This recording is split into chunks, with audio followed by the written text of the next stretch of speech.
Well, it's 11 o'clock on Thursday, April the 9th. And this is for the Health of It. It's a podcast brought to you by Biotech Institute. Hey, hold on 1 second here. Oh, well, Uh, uh,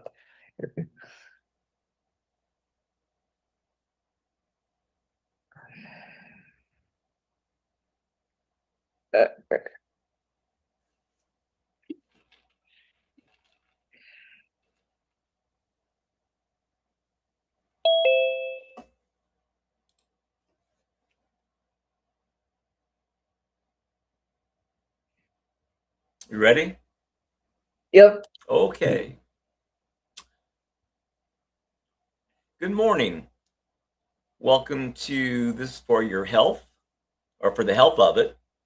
It is Thursday morning, April the 9th, and we're fortunate to have as our guest John Kennedy. Not the president, not the senator. John is going to talk to us about a technology called neuroplasticity. And if you remember last week, we talked about we had Maury Zelkovich on, and Maury talked about brain entrainment. I wanted to talk a little bit about what's faced in bringing these kinds of technologies to market. One of the very first books I ever read in graduate school, and I actually read it, was something called The Structure of Scientific Revolutions. And it was written in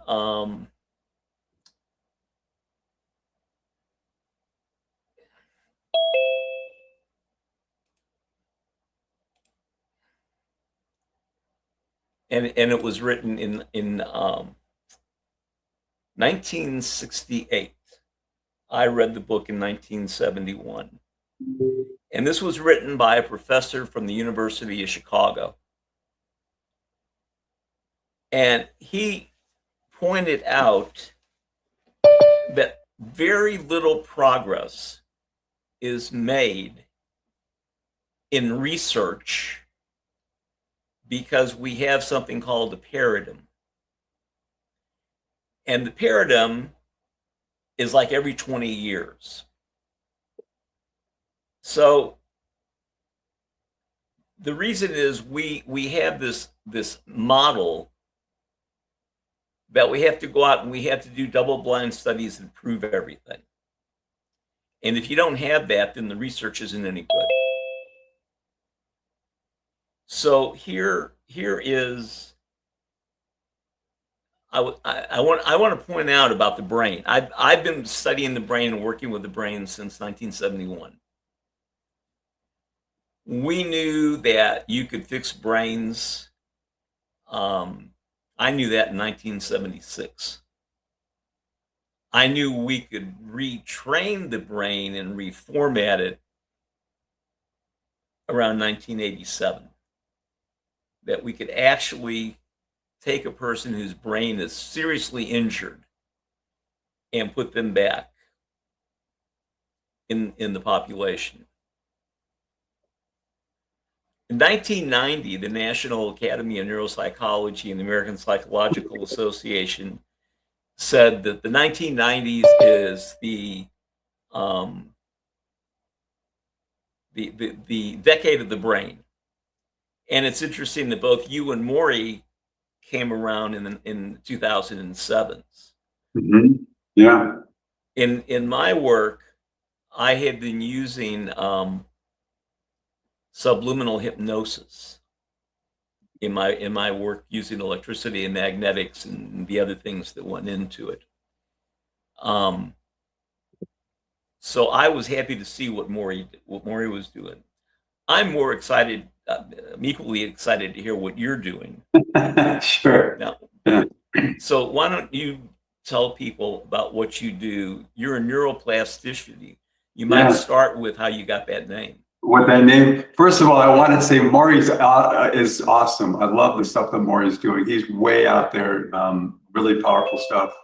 So neuroplastician was actually goes back to kind of a little of my background. So I was not, and I definitely can highlight what you talk about, the problems of the research cycle, right? As you know, research, peer review, there's no innovation. There's no room for innovation. It's people like us and Maury that we find something that works, we bypass and cut through all the regulatory stuff that's really now more and more funded by pharmaceutical companies, funded by people trying to, so research is not what it used to be. But basically that name came from kind of my first contract with the Marine Corps. I was actually a process consultant, and I worked with a lot of big companies like Aon, Motorola. I had a gift for getting things back on track, making their operations more efficient. It was my brother in 2006 when he came back from Iraq that inspired me to maybe try to use my gifts, not just to help make more money, but also to save lives. Because back then, and it still is pretty much, the most dangerous weapon the enemy had was IEDs, improvised explosive devices. And so I did a lot of research into neuroplasticity because I knew I wanted to do something with the brain, wasn't quite sure what yet. Was at a Marine event in 29 Palms, California, and the whole purpose of that event was to bring contractors from around the world and expose us to as much about IEDs as possible. So they scared the crap out of us, blowing stuff up. We had the trail Marine guides around simulated battlefield conditions. We had to look at all these different trigger devices that the enemy used. And all this information is coming in, and I wasn't quite sure how I could help, but I was shaking hands with the base commander, General Doug Stone, on the last day. And I just had one of these God-wink serendipitous moments. I just kind of had this vision. What if I could do for the brain what I do for operations? What if I could make the brain more efficient using neuroplasticity, which I just started to read about as the medium? Now, the critical book for me, and I recommend this book to everyone, although they probably read it already, is Norman Doidge's The book, The Brain That Changes Itself. That's where they first realized that the brain wasn't fixed, we can change it. And he's the one who coined the term neuroplastician, because as a neuroplastician, and I've met several of the other people in his books, how I define neuroplastician, and Harvey, you probably would fit in this as well, but we're someone who uses something non-medical related, and we use neuroplasticity to create favorable changes in the brain. And so that's where the name came from. And then, for me, it was an amazing journey from the Marines. It spread to Navy SEALs and snipers and pilots. And the goal was to save lives in two different directions. One, improve the ability of guys going into combat to make better decisions under the most stressful environments, which combat was, but also save lives by accelerating the recovery from the wounds of war, guys coming out of combat.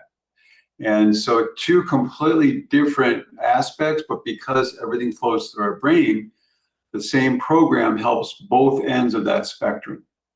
And so that's how I got to this neuroplasticity, being a neuroplastician, basically helping people using neuroplasticity to change their brains exceedingly fast, to be more positive and powerful.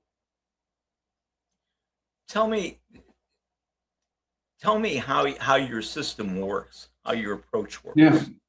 Yeah, no, that's excellent. So basically, the goal is to do something that makes the brain work very hard in a short amount of time. And that's what creates what we call robust stimulation. Now, that was the critical research to me. I came this when I was trying to figure out how this. Here I am embedded with the Marines, right? I had to embed with them, which was one of the most amazing experiences of my life. It was a big, full DoD experiment. We had a control platoon of 40 guys. We had 40 guys that I was going to work with, my platoon. And I asked for the worst platoon in the battalion because I wanted to try to help these guys if I could. They lost 16 guys a cycle before, 3 attempted suicide, rampant post-traumatic stress, failing a lot of their important objectives. And so I got an opportunity to actually embed with them for 3 months. And the big test, what we did before and after cognitive skills tests, But the real world test would come at the end of those 3 months when they went through their final pre-deployment training before deploying to Iraq and Afghanistan. So, so I knew I had to do something that I knew what I wanted to do in the hypothesis, right? Improve the underlying cognitive skills that are critical to our performance, no matter where we are on our performance baseline. And so because I was a process guy, I created a framework of specific mental processes based on work from someone named Dennis Jenkins out of Australia. Because at the time, all the frameworks around cognitive ability were psychology based. So basically like learning ability or something, very vague. These are very specific. So analysis, breaking things down, synthesis, putting them together, direction, orientation, categorization, classification, pattern recognition, which is huge. So, so basically I knew I needed to improve those somehow. And I knew it couldn't be digital. Digital interface is actually BS. I don't know, Cogmed, Lumosity, all those digital ones, you know, you get better at the games, but they don't stimulate the real world. And we live in the real world. God made us analog beings. So they had to be analog and they had to make executive function, right? We wanted to stimulate decisions. So the way my program works, I use a couple of puzzles, but the basic one is just symbols on a piece of paper. It's the simplest thing.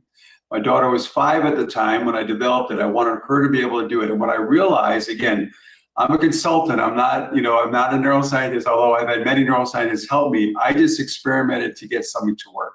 And with an agile approach, we kept improving it. So what I realized was, if we give the brain something really simple to do that it thinks is simple, but in order to do what we ask it to do, it has to work really, really hard, using more parts of the brain, that's what creates the robust stimulation for instantaneous change. So the exercise use eyes, ears, mouth, hands, feet. We add a metronome. So we add continuous more load to the brain while the brain itself is making very, very simple decisions. So again, a 5-year-old can do it, a 95-year-old can do it.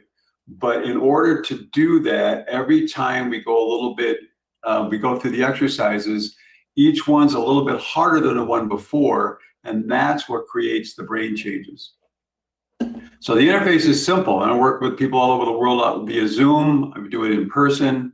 You know, with the military, it was all in person, which I love, but now a lot of my work is over Zoom. You know, it's interesting that you talk about giving the brain things to do. Yeah. When I started off in this, I found that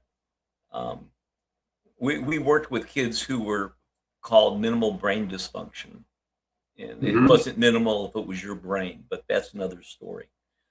And with those kids, we could basically use vitamins and minerals because this was in the 70s. Yeah. And we did psychoeducational remediation, which sounds very similar to what you were doing, but we didn't put the stress on the brain. Well, go ahead. Well, what's interesting, so I kind of look at, so neuroplasticity is always there. Everything we do, everything we think, is always changing our brain.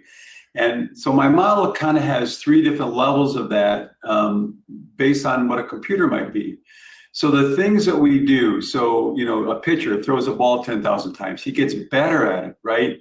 They call it muscle memory, but it's really the brain that's remembering those connections. So those are like the applications of the computer. Now, the biggest area of most programs to improve the brain, I think you might be talking a little bit about this from the psychology area, is with the operating system.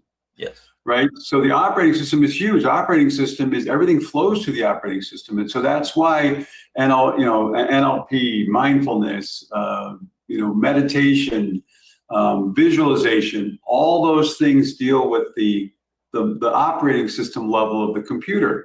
Very important. It can take a while sometimes. You don't see a mind coach and you're fixed, right? It takes a while to practice because of neuroplasticity. And then where I operate just as the processor. So if you get a new computer, everything works better. Every single application and the operating system all work better and faster because the processor is better. So it doesn't compete with anything. It just kind of accelerates the results of any other improvement program. And that's why, athletics, I work with professional athletes, I work with people with brain trauma, doesn't really matter, ADHD, autism, or even, almost any layer on that spectrum where people want to improve. When the brain is faster and more focused, they do better. How do you see the processor working? How do you see the operating system working? Well, the operating system to me is our thoughts, right? So that's, we think things through, right? So we have, and again, everything from mindfulness to positive psychology to manifestation, you repeat your over and over again. Neuroplasticity is what makes it stick, and that's why you have to repeat them over and over again. So the operating system is a very important layer. Where I see the processor, it's almost like the processor in your computer. It doesn't matter what information is coming through.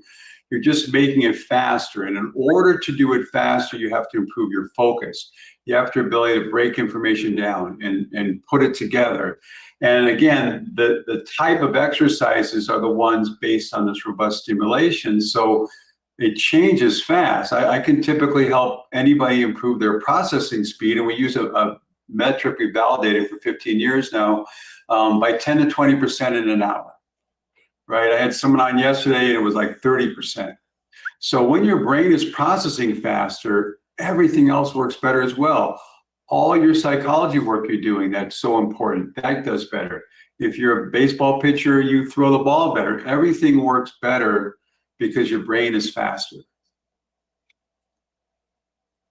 You said that, did you say the brain was digital, or the brain is analog? Is that what you said? Well, so we're analog beings, right? So, and I've actually spoken a lot in AI conferences about this, being analog in an AI world or AI in a digital world, because our world is increasingly digital, right? Because it's easier. We want to create tools. It's a lot easier to use Google Maps than it is to use a real map. But we have to understand that every time we relate, we put the mental work necessary to do something to a device to make it easier, the brain isn't doing the work. So we're analog. We have eyes, ears, mouth. We talk to each other. We build relationships in an analog. In other words, that's not digital. The more we put over the digital, the more we're depriving our brains of that hard work. So it's kind of like the difference between driving to the store and walking to the store, right? If you drive to the store, you're there in 5 minutes. If you walk, you're there in 30 minutes. But what's happening? You're looking around, you're observing, you're learning. You might see a neighbor.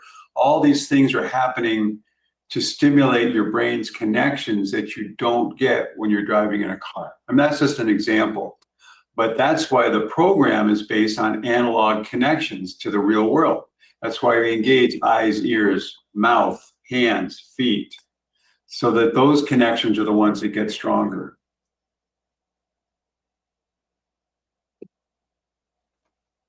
How do you see the difference between the mind and the brain? Yeah, that's an excellent question. And that's kind of how I see the mind is more the operating system and the brain is a processor. So the processor, so the mind, you have to think about things, right? And it doesn't matter what you're doing when you think about them, that's a filter. It's such an important layer. The mind is such an important layer. The brain is just, it's agnostic, right? I mean, when you're faster, everything your mind does, everything your body does gets done better. But that's really where I kind of differentiate the two. Well, okay. My view is the brain is digital. The brain can't do all the things it does in the analog. Analog is too slow. Yeah, no, I would agree with that. As far as, because the brain is processing through electrical connections and neurotransmitters and so forth. So yes and no, but the stimulation to the brain is analog, more powerful. That part is true, but it's also an element of how strong the stimulus is. So when you give us an example of, say, when you work with a professional athlete. Okay, so great example. So actually one of my athletes, well, two of my favorites, one is the highest completion record quarterback in the Canadian Football League. Another one I'm working with right now, a couple times a week. She's a World Cup goalie preparing for the World Cup that's coming up. So when I meet with them, what we do is we always work with the brain first. So the exercises are designed to make the brain, the core processing of the brain, as fast as possible. And so we have a metric that we use, this performance metric that we use. We validated for 15 years. And the first time someone uses this, it's a speed of processing metric. They might take anywhere from 1:20 to 2 minutes, in that range. So my professional athletes with practice, they're down to 30 seconds. So the same amount of information that might have taken a minute or something else, they're doing in 30 seconds. So their brain is faster. And then we engage the parts of the brain that they use for their sport. So we definitely engage the hands. Two reasons we engage the hands was because the left side of the brain controls right side and vice versa. We want complete brain balance. So the exercises are designed to stimulate all four lobes, both hemispheres, and memory simultaneously. And wherever we stimulate the brain, that's where the connections get stronger and faster. And the beautiful part about our brain is it will rewire around damage to do what we need to do. Then we get their feet involved, right? So sports is feet. So, and then we actually integrate a sport-specific motion. So for my quarterback, we have him get into flow state, because as our neuroscientists have validated, we can get someone into flow state very quickly with the exercises. But then we want to insert one of their motions. So for the quarterback, he'll be doing the exercise, get in a flow state, and do a throwing motion. For my goalie, she'll dive or move to try to block a ball. And so once that becomes unconscious, then they don't have to think about it in the game. So the goalie, for example, most goalies practice, this much space in front of them, they can react without thinking about it. They have to consciously think to get beyond that. So with Kat Perez, my goalie, we've extended that automatic way out here through the training. So it only things outside of it to think about. So her reaction time is so much faster. That you were talking about reaction time, and the hallmark of an injured brain. Now, the brain doesn't know how it got injured. Yeah. It doesn't know. But the hallmark is slowing process speed. That is the hallmark. Now, you can talk about how it got. Hallmark, you say that's one of the symptoms of that is the main symptom. Oh yeah, absolutely. Now you can talk about how it got injured by looking at what you see in behavior. For example, if they've got a head injury, if they had a car wreck and a rear end collision, they're going to lose their sense of smell, or they're going to have to wear sunglasses. That's one of there's photosensitivity. But it would seem to me that your approach ought to be in every neurorehabilitation unit. Yeah, I would agree. It's interesting about the process, because you're absolutely right, and we validated that is one of the symptoms of almost any kind of brain trauma is poor processing. Exactly what you said, and so typically, when we do our baseline, they're much slower. I mean, they might be 3 minutes or 4 minutes even to go through the basic metric. And I've got a chart I started collecting. And so I've got people with everything from ADHD to autism to strokes to dementia. And on that chart, we have the starting symptoms. And then I have their speed of processing drill. And as the speed of processing drill gets faster, the symptoms go away. So after just 5 weeks, I have this one chart after just 5 sessions, basically where they practice on their own. Almost all the symptoms are gone away, and there's a significant improvement in their processing speed. So yeah, you're absolutely right. And that's a great metric to see. In fact, lately with a later concussion, I'm actually using it as a symptom. So if an athlete has a time, say 35 seconds, if they suspect a concussion, it will be slower. Absolutely. Right. We're using it as a measure now. If they do have a concussion, the goal is to get it back to where it was before. Or it could be poisoning. It could be neurotoxic chemical poisoning. Yeah. No, I agree. because that does the same. And what it's doing is it's slowing down the connections, the electricity. Yeah. Yeah. And so what you're Right. doing is you're increasing that. I wonder if also if what you're doing is not increasing awareness. Yeah, yeah, absolutely it does. And actually going back to what you just mentioned, so this latest research finds that our exercises actually increase the myelin sheath, which as you know is critical to that processing speed. But awareness is huge because we're improving peripheral vision, we're improving awareness. One of the things about awareness is your ability to process quickly and make decisions unconsciously that normally would slow you down. And probably talk about athletes, probably my favorite example of this is an Olympic skier I trained a few years ago who was going down the hill at 100 miles an hour. She said she can ski much faster without falling because she can see the snow conditions further out. Now the snow is the same and her eyes are the same, but what's happening? Her awareness is improving because all the little micro decisions she has to make to stay on her feet are now unconscious, where it's much faster and more efficient than conscious. So she doesn't have to think about all the little micro decisions. She's looking out ahead of where she needs to go. And the brain now is taking care of everything else to get there. So what you're doing is you're increasing the functionality of the brain, and you're also increasing the energy in the brain. I would have to say the energy. I mean, people do the exercises, they get tired. In fact, we're now, based on latest research, after a brain training session, we recommend that they just sit quietly for a few minutes because that's when all the changes solidify. Long-term potentiation, the myelination, all those things.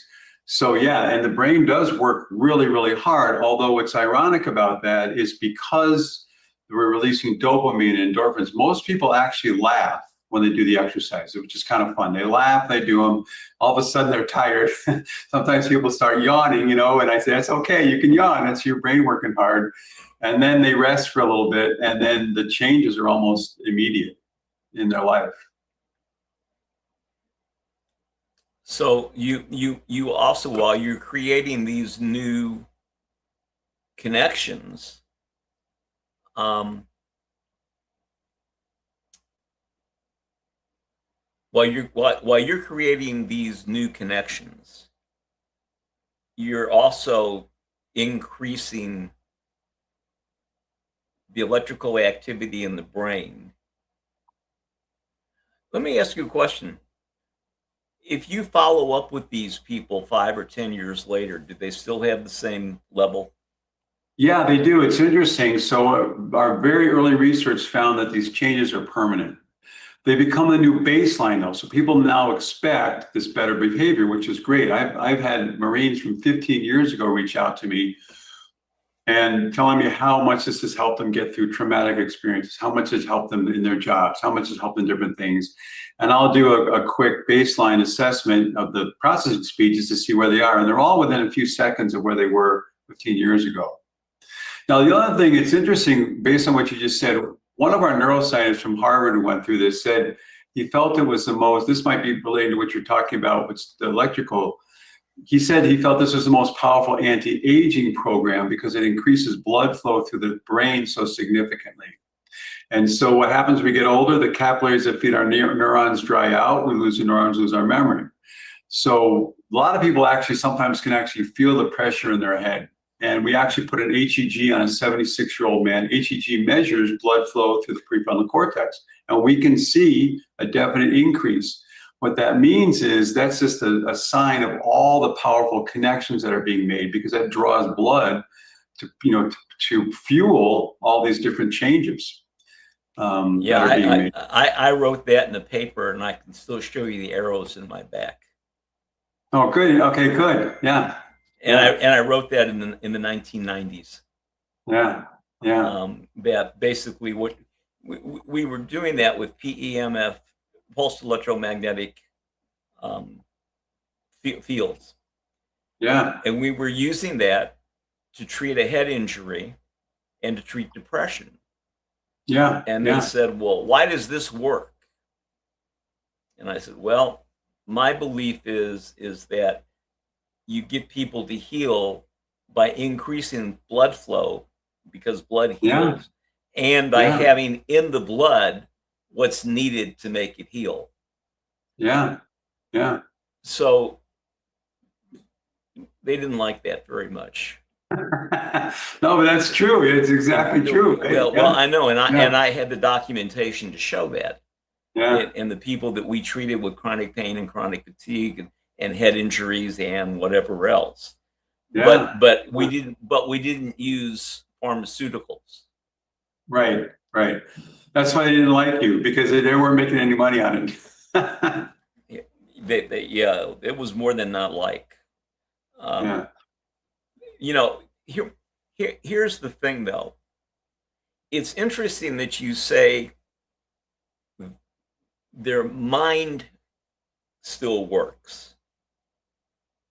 Now, I see the mind and the brain as totally different. Yeah. Yeah. Me too. Yeah. Yeah. And you're saying that the brain has the same processing problem or processing speed. Well, so the brain actually controls the mind, at least from my perspective. I could be wrong, but and that's why. So when your brain is faster, what happens is you have more confidence. We've had tremendous success with depression, anxiety, those because a lot of why we get anxious, we get overwhelmed. Well, when the brain's not overwhelmed anymore, anxiety goes away. Why do we have depression? Because we're our neuroplasticity, we're going down this downward slope, and it's really hard to break out. But when you do the exercises, again, literally in an hour, you're feeling better, your confidence is up. And part of the program, the art, so there's art and science. Science is the exercises. The art, as you know, Harvey, as a practitioner, is how to do what when. And so part of the program always is to encourage people to do more than they think they can. So then and because the brain changes so fast, like within minutes, they're able to do that. Now their confidence is up, and they're ready to take on the rest of the world too, because all these things are happening psychologically as well as from the brain. So that's why I think they're different, but I think they're very, very closely related. So when you're changing the brain waves and the patterns, you're changing the way neurons fire. Yeah, I think we're making them fire faster and stronger. Well, in a different sequence also. How does what you do affect memory? Oh, we've had great success with memory. Does it improve it? Improves it, yeah, and for short-term memory, long-term memory, because we're rebuilding those connections. The other thing too, you mentioned brainwaves, which is interesting. So, neurofeedback is pretty popular. Neurofeedback, the goal is to get into the brain, alpha and theta. So a couple of years ago, I did this several times, several neurofeedback practitioners. I had them put an EEG on while they did my exercises. And they were all shocked that within a few minutes, they were getting down to alpha and theta, which is where they want to be. So there's so many powerful things happening. Again, one of my neuroscientists, my favorite endorsement of all time was a neuroscientist from Northwestern. And I took her through the program. She goes, "Oh man, you're increasing dopamine and endorphins." And then she said, "This never could have come from traditional research," which, as you know, because it's so reductionist in nature, this is so holistic, she said, "This must have come from God." I said, "Okay, I'll take that as an endorsement." I think that's where stuff like we do does come from. Yeah, I agree. It's so totally outside the traditional medical field, which, the thing about the brain, you probably noticed the same thing, is when people are struggling with brain trauma, because I had a big debate with a neurologist about this. A young man that I worked with had a very severe concussion, was at one of the top rehab centers in Chicago. After 3 months, he wasn't making much progress. So a friend of his, who actually I had helped overcome a lacrosse concussion, had me work with him. And so within 3 weeks, within 3 sessions, he passed his neuropsych test. He didn't even need to go to day training. So I talked to his neurologist, and his neurologist would not talk to me. The neurologist said, "We know the brain changes anyway, we don't need this." Well, the problem is our brains will only change as far as we push it, right? So if you have a traumatic brain injury, you're down at this level, you'll recover enough to do what you normally do, but you're not going to get back to where you were even beyond that without the stimulation to continue to stretch the brain. I'm wondering, when you talked to that guy, did he tell you the brain fixes itself in 6 months and then it He ends? said the brain, well, and here's the thing, is a neurologist. So he's got my client on a year program. So he's getting paid for a year, Right. regardless of what happens. So he was not interested in helping his patients heal in a month. Right? Oh God, Because there's no. not money. There's no more money. So that's the biggest pushback. And I know you experience the same thing from traditional medical, pharmacological, all those different things, is it's all about the money for them. And we're just trying to help people. How can we add nutrition to your program? Because I think, my belief is, yeah. and Dr. Grant's belief, you cannot stay well unless you fix your gut. I would agree 100%. I think that's so complementary. I mean, I can work with the brain, but you're right. If the gut's not, because there's more neurons in the belly and the gut than there are in the brain. And more So neurotransmitters are made in the gut than they are in the yes, brain. yes, no, absolutely. I think nutrition. So the first thing, so nutrition and not medication is the critical thing. You probably experience the same thing. How many people I work with dementia that are on statins? No, you don't want to be on statins. Statins are the worst thing for your brain, and you don't need them for your cholesterol. So, so we get them off of that, right? They're also not good for the gut. So now, if you would add, we would add something like you do, where we actually improve the gut health as well. I think that's huge for overall health. It's very important. I have been working. My process is this. I believe in using, for the people I see who are really, they're diabetics, they're obese, they got heart problems. I believe in starting those people off with supplements, and Yeah. little packages. Here's one. Take one in the morning, one in the afternoon. It's easy. And then by the time we get 3 months out or 4 months out, we pretty much know what their body needs. They don't need the whole package. They just need pieces of it. Right, right. And so then I want to move to food. Yeah, And when you talk about food for the brain, you really talk about vegetables and plants and fruits, and not so much meat and potatoes. Although meat's important. Meat's coming back in vogue now. We now should eat meat a couple of times a week. So, um, so but there's certain things that you can eat. Blueberries. There's certain foods that are good for the brain. yeah, Legumes, greens, the colored fruit, EPA, DHA. And where can you get that? You can get that in seeds like chia seeds and flax seeds. So I would like to know how you could put that into a complement for your program, and then see if that in and of itself doesn't increase their metric. Now, I don't think you have to worry about your athletes, because they're there, and they may even be doing neurotherapy with the idea with keeping both sides of the brain working together. We were doing that in 1985, working with athletes, and it was then EEG biofeedback, and right, we would take the temporal lobes and make them work together. It was a thing called a rolling Cartesian, and we get on there, and we said make this work, and it helped. It was part of what we called then peak performance. right. But the average person out there isn't aware of the rest of their body. I mean, you're talking about their brain, but you also have to talk about the rest of their body. What happens when you get to be 50 and you're not digesting food like you should? Or what if you're not putting in B vitamins? and that the body doesn't make. So, I would wonder about that.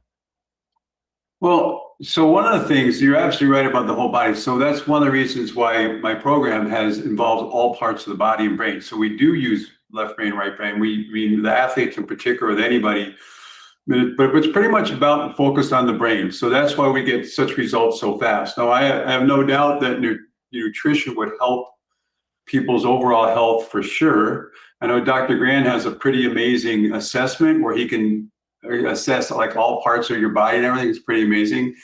As far as diet, I try not to go down that path. I have a different philosophy on what's good to eat, what's not good to eat.